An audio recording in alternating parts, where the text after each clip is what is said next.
I think we are at that stage now where we're getting past that. বিশ্বকাপে না যাওয়াটা অতীত, তবে ছেলেদের জন্য অনেক কষ্টের ছিল। আমি ওদের সাথে কথা বলেছি, সবাই অনেক কষ্ট পেয়েছে।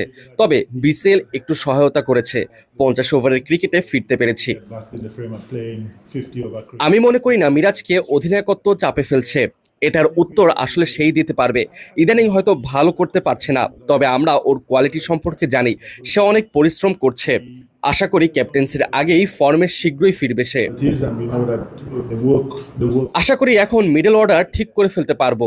23-24 জন খেলোয়াড় আছে ওয়ানডের ভাবনায়। পুল বড় করতে হবে এই ফরম্যাটের জন্য। আমরা বিশ্বকাপে কোয়ালিফায়ার দিকে মনোযোগ না দিয়ে ভালো খেলার দিকে মনোযোগ দিচ্ছি। কিছু বছর আগে ওয়ানডেতে বাংলাদেশ শীর্ষস্থানে ছিল। সাকিবের মতো অভিজ্ঞ অনেকে এখন দলে নেই।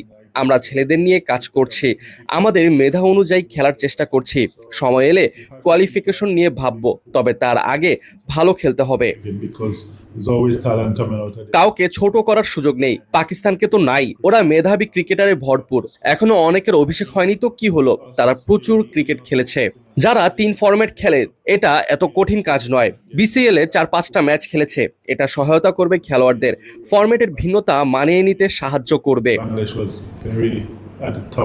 অবশ্যই আমরা এখন থেকে 3 পেসার খেলানোর চেষ্টা করব। বিশ্বকাপ দক্ষিণ আফ্রিকায় কিছু ক্ষেত্রে হয়তো 3 স্পিনার খেলানো হতে পারে, তবে বিশ্বকাপ ভাবনা মাথায় রেখে প্রস্তুতি নিতে হবে। 3 পেসার রেখে বেশিরভাগ সময় একাদশ সাজানোর চেষ্টা করব।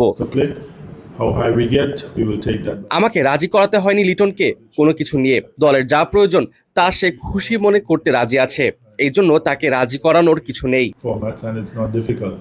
পাকিস্তান তো চাইবেই না আবারও 3-0 ব্যবধানে জিততে। আবার এবার উইকেটও ভালো, আমরা ভালো শুরুর জন্য মুখিয়ে আছি। এই সিরিজ দিয়েই বিশ্বকাপ যাত্রা শুরু হবে আমাদের। র্যাঙ্কিং এ তো উত্থান পতন অবশ্যই চাই, শুধু ওয়ানডেতে বিশ্বকাপে সরাসরি বিশ্বকাপের জন্য নয়, এমনিতেও সবাই চায় র্যাঙ্কিং এ আরো উপরে উঠতে। এই জন্য ভালো ক্রিকেট খেলতে হবে।